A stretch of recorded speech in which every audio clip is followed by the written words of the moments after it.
میلاد النبی کا 17واں عظیم الشان جلسہ بتاریخ 10 ستمبر 2024 بروز منگل بعد نماز عشاء بمقام پہاڑی شریف بس اسٹینڈ۔ بیرونی مہمان خصوصی حضرت مولانا سید امین القادری صاحب قبلہ نگرانی سنی دعوت اسلامی مالیگاؤں۔ ایک مصری ایکسپرٹ نے اسرائیلی پی ایم نیتن یاہو کے جنگ کے بعد کے عرصے میں آباد کاری کی سرگرمیوں کو تیز کرنے اور نارتھ غزہ کی پٹی کو اسرائیل میں شامل کرنے کے ارادے کا انکشاف کیا ہے۔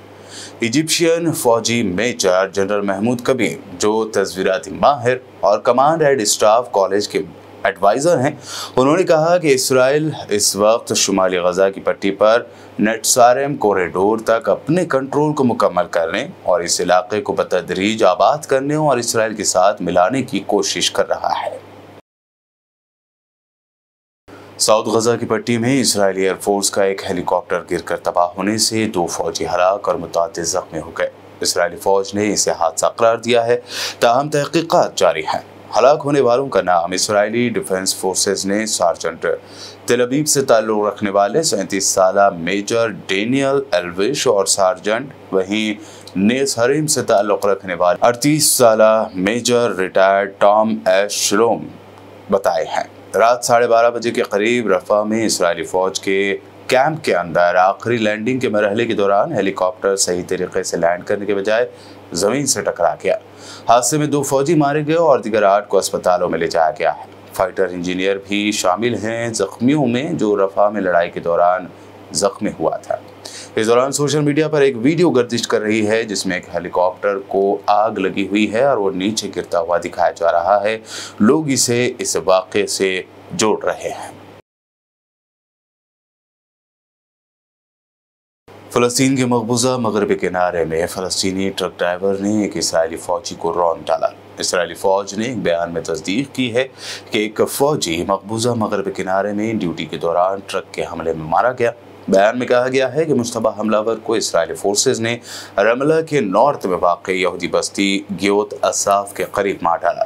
ہلاک اسرائیلی فوجی کی شناخت 24 سالہ اسٹاف سارجنٹ گیری گیڈون ہینگل کے نام سے ہوئی ہے۔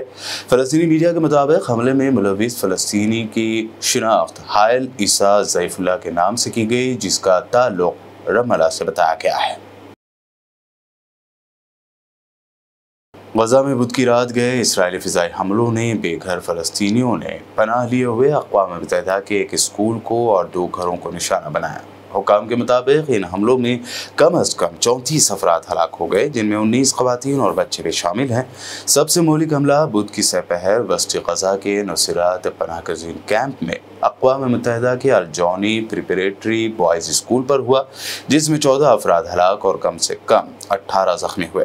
ایجنسی نے ایک بیان میں کہا ہے کہ ہلاک ہونے والوں میں بچوں میں سے ایک غزہ کی سول ڈیفنس ایجنسی کے اہلکار مومن سلمی کی بیٹی تھی۔ یہ ایجنسی حملے کے بعد زخمیوں کو بچانے اور لاشیں نکالنے کا کام کرتی ہے۔ اس دوران انروا کے 6 اہلکار کے بھی مارے جانے کی اطلاع ہے۔ میلاد النبی کا 17واں عظیم الشان جلسہ مرحوم الحاج محمد حاجی قریشی صاحب کی جانب سے، جو بابا شرف الدین رحمۃ اللہ علیہ کے دامن میں رہتے ہیں، بتاریخ 10 ستمبر 2024 بروز منگل بعد نماز عشاء بمقام پہاڑی شریف بس اسٹینڈ۔ صدر جلسہ ڈاکٹر سید محمد محمود صفی اللہ حسینی المعروف وقار پاشا صاحب۔ بیرونی مہمان خصوصی حضرت مولانا سید امین القادری صاحب قبلہ نگرانی سنی دعوت اسلامی مالیگاؤں۔ انشاءاللہ ہر سال کی طرح اس سال بھی قرآن اندازی کے ذریعے ہر جمعرات پابندی کے ساتھ آنے والے محفل درود و سلام 313 میں جو حاضر ہوتے ہیں، ان میں سے خوش نصیب کو کنوینر جلسہ عمرہ بھیجنے کی سعادت حاصل کریں گے۔ اس بابرکت محفل میں اپنے دوست و احباب کے ساتھ تشریف لائیں۔ بمقام پہاڑی شریف بس اسٹینڈ۔ بانی جلسہ الحاج محمد حاجی قریشی صاحب، کنوینر جلسہ الحاج محمد پاشا قریشی صاحب۔